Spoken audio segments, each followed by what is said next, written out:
Today's gospel lesson is one of the great stories from John's gospel about the death of Lazarus. Chapter 11. Now a certain man was ill, Lazarus of Bethany, the village of Mary and her sister Martha. Mary was the one who anointed the Lord with perfume and wiped his feet with her hair. Her brother Lazarus was ill. And so the sisters sent a message to Jesus, "Lord, he whom you love is ill." But when Jesus heard it, he said, "This illness does not lead to death. Rather, it is for God's glory, so that the Son of Man may be glorified through it." Accordingly, though Jesus loved Martha and her sister and Lazarus, after having heard that Lazarus was ill, he stayed 2 days longer in the place where he was. And then after this, he said to his disciples, "Let's go to Judea again." The disciples said to him, "Rabbi, the Jews were just now trying to stone you, and are you going there again?" And Jesus answered, "Are there not 12 hours of daylight? Those who walk during the day do not stumble, because they see the light of this world. But those who walk at night stumble, because the light is not in them." After saying this, he told them, "Our friend Lazarus has fallen asleep, but I am going there to awaken him." The disciples said to him, "Lord, if he has fallen asleep, he'll be all right." Jesus, however, had been speaking about his death, but they thought that he was referring merely to sleep. And then Jesus told them plainly, "Lazarus is dead. For your sake I am glad I was not there, so that you may believe, but let us go to him." Thomas, who was called the Twin, said to his fellow disciples, "Let us also go, that we may die with him." And when Jesus arrived, he found that Lazarus had already been in the tomb 4 days. Now Bethany was near Jerusalem, some 2 miles away, and many of the Jews had come to Martha and Mary to console them about their brother. And when Martha heard that Jesus was coming, she went and met him, while Mary stayed at home. And Martha said to Jesus, "Lord, if you had been here, my brother would not have died. But even now I know that God will give you whatever you ask of him." And Jesus said to her, "Your brother will rise again." Martha said to him, "I know that he will rise again in the resurrection of the last day." And Jesus said to her, "I am the resurrection and the life. Those who believe in me, even though they die, will live, and everyone who lives and believes in me will never die. Do you believe this?" Yes. And she said to him, "Yes, Lord, I believe that you are the Messiah, the Son of God, the one coming into the world." And when she had said this, she went back and called her sister Mary and told her privately, "The teacher is here and is calling for you." And when she heard it, she got up quickly and went to him.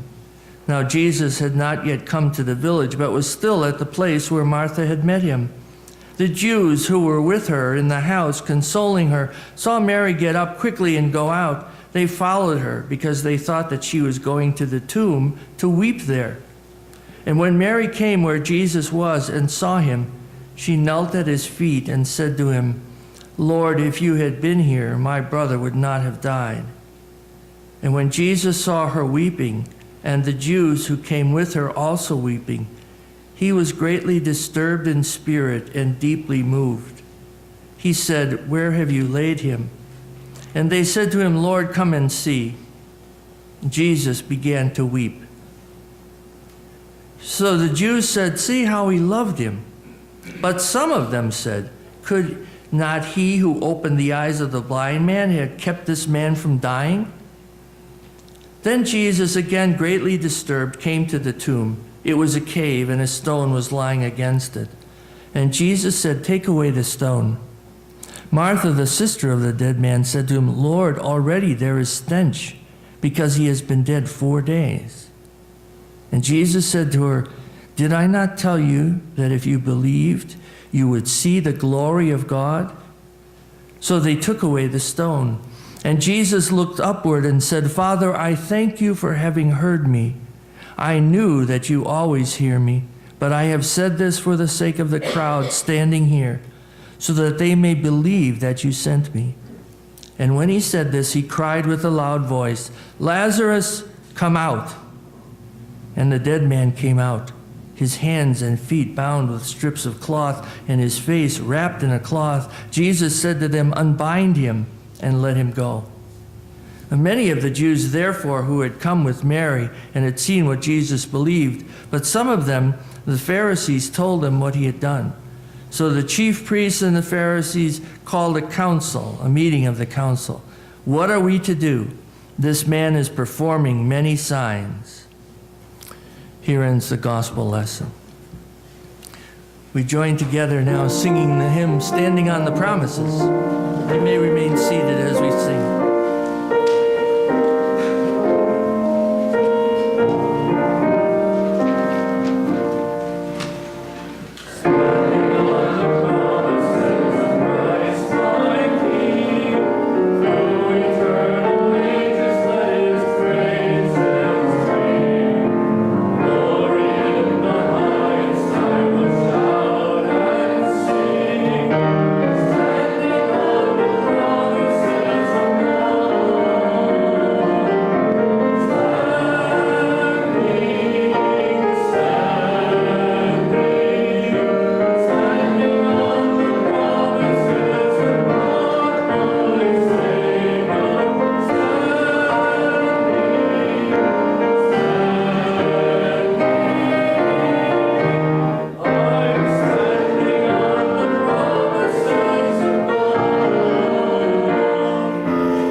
This is a true story about a distinguished man. And it happens that he is the only white person buried in a Georgia cemetery that was always reserved exclusively for black people. He had lost his mother when he was just a baby, and his father, who never married again, hired a black woman named Mandy to help raise his son. She was a Christian, and she took her task very seriously. Seldom has a motherless boy received such a warm-hearted attention. One of his earliest memories was of Mandy bending tenderly over him in his upstairs bedroom each day and softly saying, "Wake up, God's morning has come." As the years passed, this devoted woman continued to serve as his surrogate mother.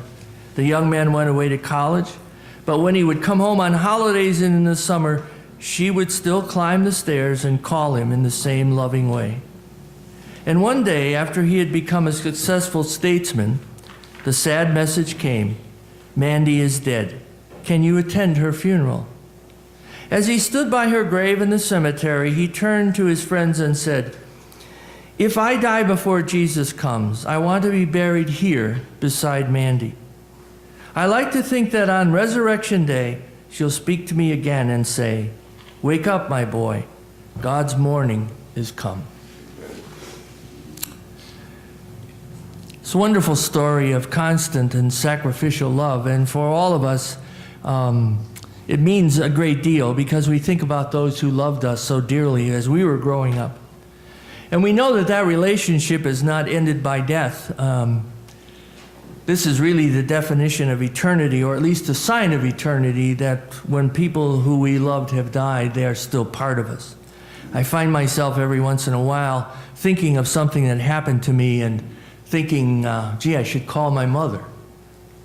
Well, my mother doesn't answer the phone anymore. But the feeling is just as strong, I think, as it ever was. The gospel story today, that long and wonderful passage from John, is a love story. It's a story about how God's power can bring life forth even in the face of death.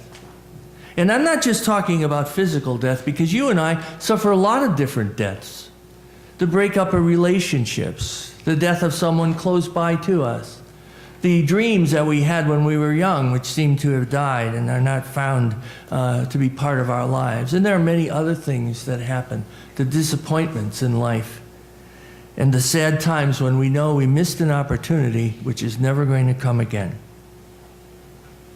Well, that phrase, "God's morning is come," was a daily acknowledgement for them, Mandy and this man, of God's presence and care no matter what. Good times or bad. It's easy to be faithful to God and to sing praises when things are going really well. But when things are bad, then our souls are really tested and we find out who we are. We find out who our friends are too. During the days of depression or days of grief, even those times we can say God's morning has come. This God's morning idea sheds light on every one of us.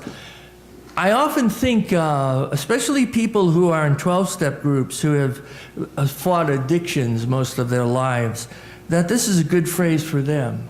That they can tell you a particular time when God's morning came to them, and they were able, with the help of their groups and other people and with God, they were able to believe that this was God's morning now, and that their life was going to begin again.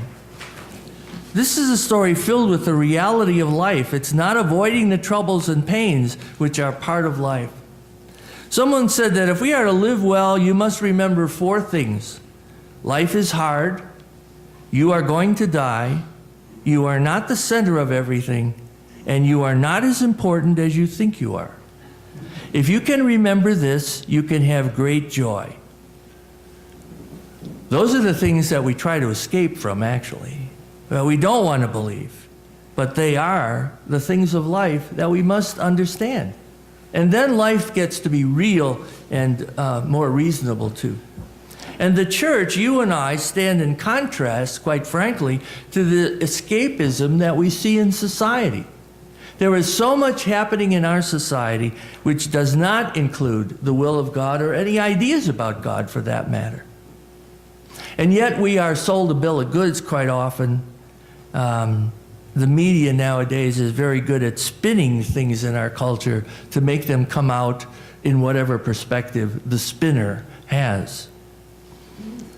And in the midst of this current crisis and all of the stuff about the budget situation and the deficit, I saw this phrase this week. I saw this statistic this week. Did you know that the top 1% of the people in America get 40% of the income? The top 1% get 40% of the income. And 25 years ago, the top 12% got 33% of the income. So in 25 years, look at how it's changed. What do we say about that? People of faith and courage, and people who believe in justice, in God's justice, what do we say about these things? God calls us to speak plainly about some of these issues in life and to talk about them in the society that we live in. If you boil that down to one story, I think this story from Jesus is pertinent to this. Picture him facing the tomb of his friend Lazarus. There are times in life when I look at some problems or some situations and it seems like a tomb to me with a stone rolled over it, and nothing's going to come out of it. Nothing's going to happen. No good, hope is dead, all these kinds of things. Yet Jesus looks at this tomb and sees something entirely different, because his reality is so different than our reality. But we hear about him being much like us, exactly the way we would be. He has all this pain and grief over the death of his friends. He weeps over this. He was deeply troubled, we are told. And if he was deeply troubled about the death of Lazarus, do you think he was thinking about the fact that he knew he was going to soon die? What must that have been like for him? You know, you feel persecuted sometimes if you work, and all of us have had this situation. You've got a friend who's got something against you, maybe a family member. Maybe you're working for somebody who's a terrible person, and you're struggling with that. Imagine what it was for Jesus when he faced people who, because he was a representative of God, they hated him and wanted to kill him. That's where his life is relevant to you and me, because we face not that so much, but as a psychic and social kind of death that is foisted upon us. And sometimes we have no control over it. We are told Jesus was shaken, but not defeated. Shaken, but not defeated. He would not let go. And you know, there was all kinds of opposition. We have opposition in our lives too, I know, but think about this. The disciples didn't want him to go because they tried to stone him once. We're going to go back there? Let's not go there. Martha doesn't understand what he's telling her. These were his friends.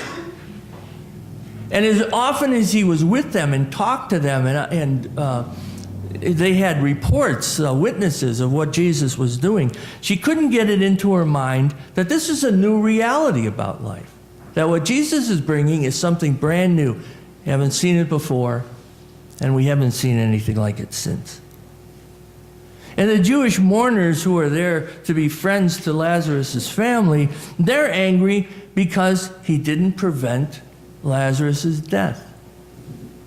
That is one of the most common psychological things I see in all of us. There are times when someone dies in your life or something terrible happens in your life, and you are angry with God, and I am angry with God because that person died. But you know, because we are faithful people, we kind of want to be nice to God, don't we?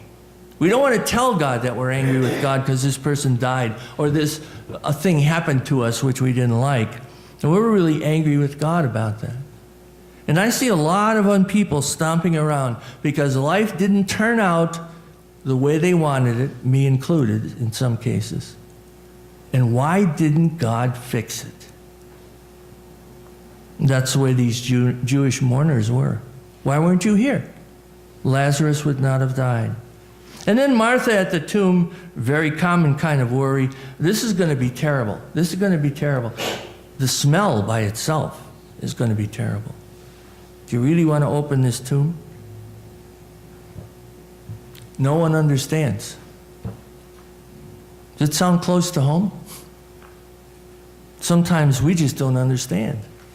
I look at a lot of things in life and say, well, what's happening? Why is this going this way? The scene is powerful to you and me for many reasons, but what speaks to me is Jesus is shaken, he's upset, he's grieving, he's feeling so much pain, but he is not defeated. He is not defeated. Isn't that the way you would like to meet the reality of your own life? Shaken, but not defeated. Weeping, grieving, angry, but not defeated. When the troubles of life surround us, we surely will be shaken. That is absolutely for sure. But we pray that we will not be defeated or lost or given to meaninglessness. Or nowadays, one of the most troubling things I see is so many of us give in to fear. What's going to happen? Mandy, the loving woman who nurtured the suffering little boy, was not defeated.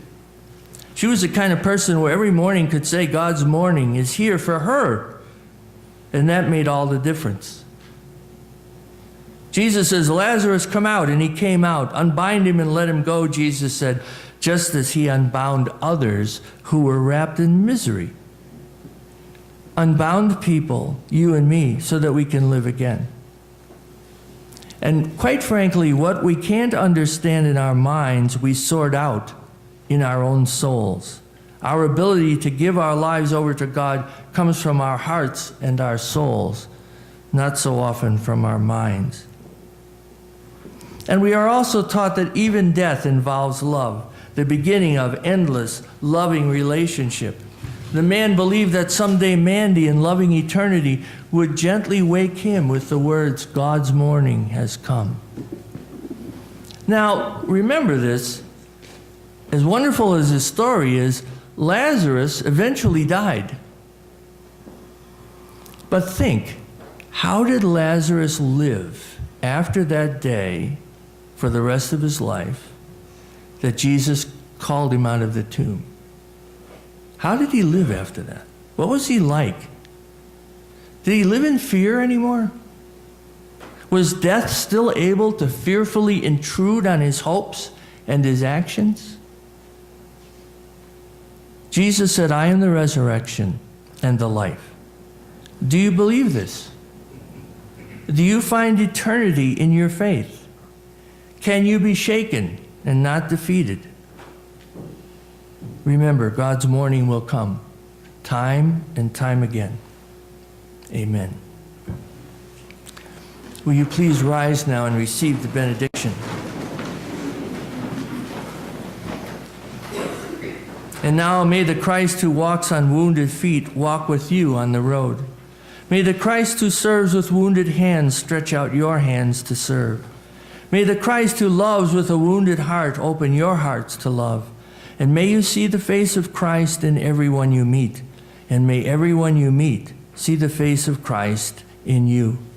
God be with us always. Amen.